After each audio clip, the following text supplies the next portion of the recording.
এটা 43 ইঞ্চি কোম্পানির একটা প্যানেল। তো এটা মূলত কপ পুড়ে গেছে। তো আসলে কপ পুড়ে যাওয়ার কারণে কি কি সমস্যা হতে পারে চলেন জেনে নিই। তো এটা ব্ল্যাক স্ক্রিন সমস্যার জন্য নিয়ে আসছে। তো এটা ব্ল্যাক স্ক্রিন আসলে মূলত কিসের কারণে? কপ পুড়ে যাওয়ার কারণে। আর কপ পুড়ে যাওয়ার কারণে কি হতে পারে চলুন জেনে নিই। টিকন দেখতেছেন তো কপ পুড়ে যাওয়ার কারণে সর্বপ্রথম এই যে এই আইসিটা দেখতেছেন লেভেল সেক্টর আইসি। তো এই আইসিটা আপনার চলে যায়। তো আমরা এর আগের পর্বে দেখাইছি আইসিটা আমরা কিভাবে চেঞ্জ করছি। তো আইসিটা চেঞ্জ করা এই কোম্পানির লেভেল সেক্টর আইসি S301A21।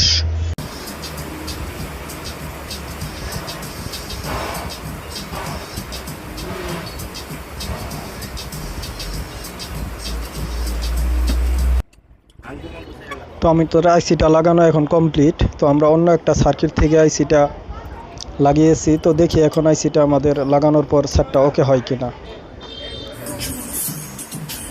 টিকন আইসিটা লাগানোর পর আমাদের টিভিটা এখন মোটামুটি কমপ্লিট হয়েছে। তো ছবি মোটামুটি ক্লিয়ার আছে। ওকে, থ্যাংক ইউ।